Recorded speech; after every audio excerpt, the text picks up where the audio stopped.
If there were ever an automotive soundtrack for America, that would be it. Today, we're talking a level of firepower and rage that the car world had never seen before. This is the car that took a 40-year-long hiatus, and yet still had the stones to beat its competitors in the modern age. It answers every question with power! I'm Brad, this is Ideal, and this is why you need a Dodge Challenger before it's too late. Like, subscribe, and let's go!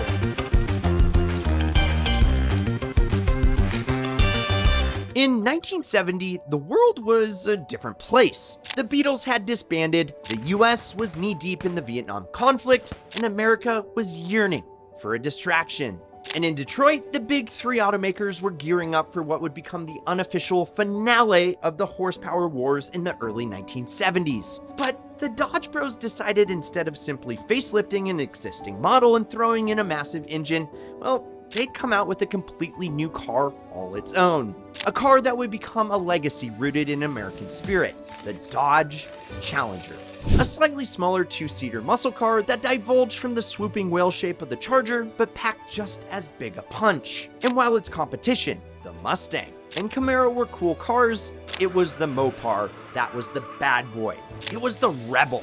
Oh, you could get anywhere from a 340 cubic inch V8 all the way up to a now extremely rare and potent 426 Hemi in those early cars, of which the latter was making a face-melting 425 horsepower. But things got ridiculously bigger, like literally massive by the time the 21st century revival of the Challenger came around. In 2008, at the Chicago the auto show, they unveiled the Challenger that we all know and love today. The big honkin' Lanyard America machine that express goal is to kill tires.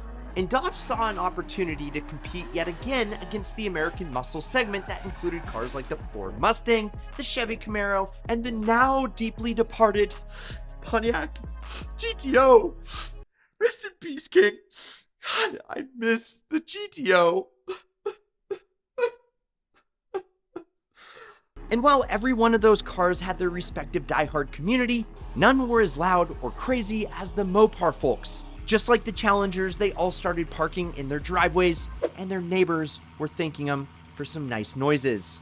The Challenger's modern classic styling and raging engines drew so many fans that it reigns probably the most important muscle car of the 21st century. And that is no small part thanks to the little something that we call the Hellcat. Meow! The Hellcat launched in 2015 as an uncensored red, white, and blue middle finger to the other high horsepower American cars in the segment. While the older Challengers made 376 horsepower and 425 horsepower with their respective 5.7 and 6.1 liter V8s, the Hellcat, well, it took things to another level. Enter the 707 horsepower 6.2 liter supercharged monster.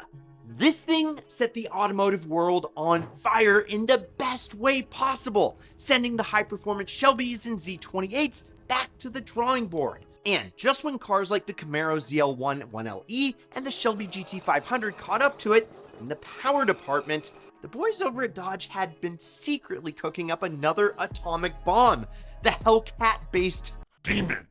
A car capable of 840 horsepower and a production car quarter-mile record of 9.6 freaking seconds. And that's where Dodge finally stopped.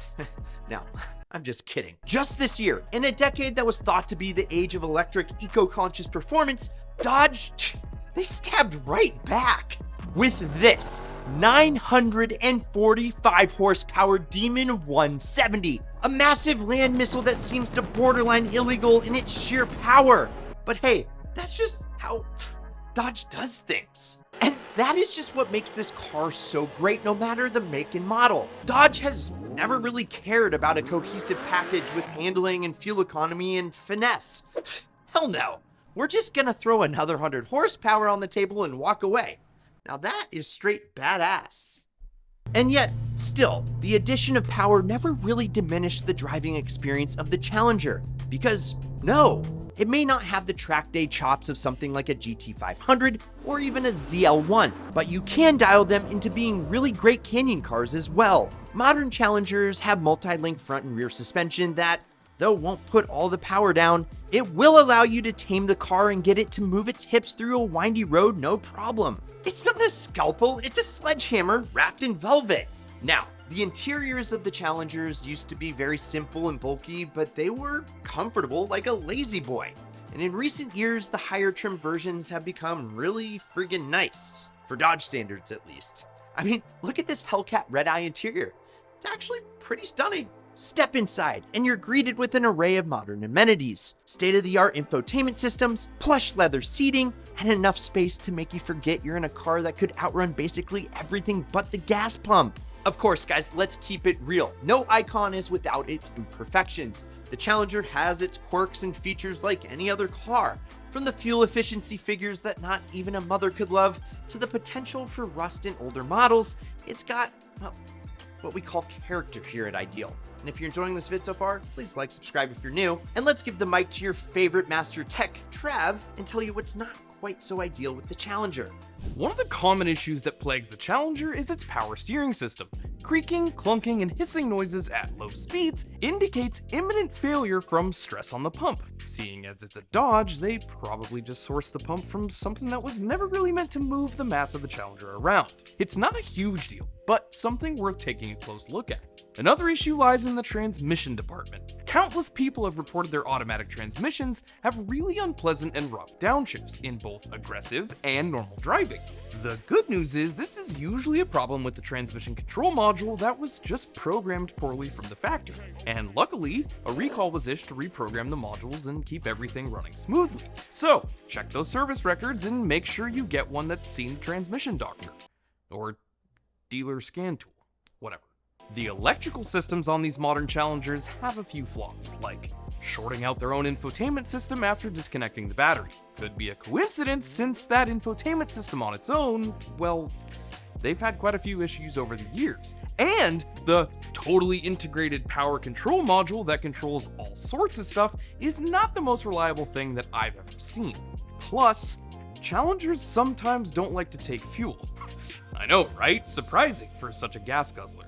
But the real issue is with the evaporative emissions design, as it can repeatedly set off the fuel tank's overfill valve, making you think it's full when it's really not.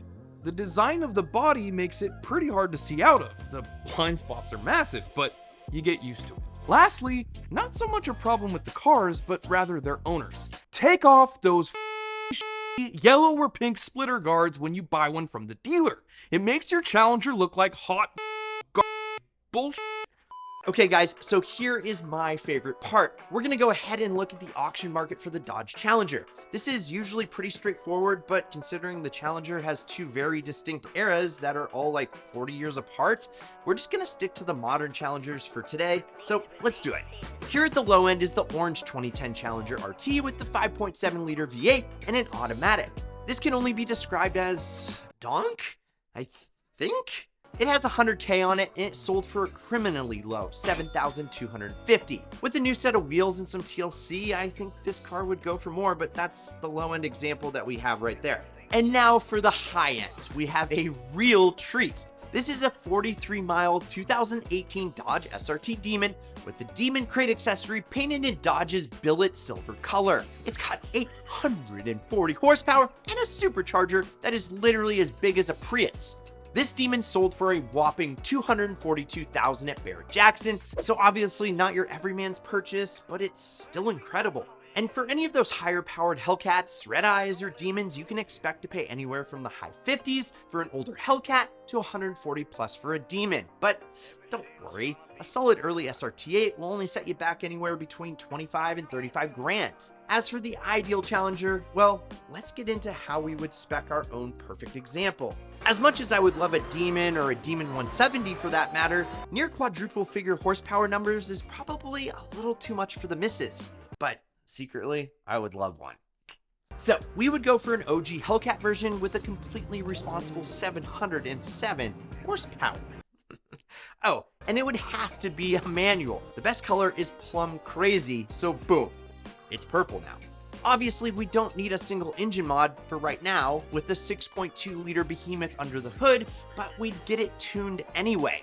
Plus, if you go for the automatic version, you can improve the transmission's behavior even further. Then it's on to some suspension upgrades. Maybe a stiffer sway bar and more dynamic shock and spring setup would do the trick. Plus, all Challengers have just a little too much wheel gap from factory for my taste, so lower it down a little bit and add a wheel that's a little lighter and a little more aggressive. Lastly, let's talk about the noise, the symphony, the thing that the Hellcat really just makes purr. You see, the Hellcat already sounds insane, but a nice Corsa catback exhaust would really let you hear the notes belting from that engine. And voila, the ideal Challenger. Wait, come on guys, really? Get those things off, please. So, there you have it. The Dodge Challenger is more than just a set of wheels. It's an embodiment of what makes American cars just so iconic. A glorious blend of power, performance, and unparalleled spirit. Whether you go for the Challenger SXT as an entry point or throw caution to the wind with a Hellcat Red Eye, you're making a statement. So, why do you need a Dodge Challenger? Well, because life is just too short to drive boring cars, especially when you could be behind the wheel of a true American hero. The Challenger really is the modern American tuner car, and the sky is literally the limit, and nothing else on the road is quite like it. When you choose a Challenger, you choose a brotherhood of enthusiasts, a brotherhood of muscle, and all that makes it something you absolutely need to experience. Thank you for watching this episode of Why You Need, and please like this video. For more videos like this, check out this one up here, or check out this one down here. I'm Brad, this is Ideal. Please like and subscribe, and promise me one thing, keep living the ideal lifestyle.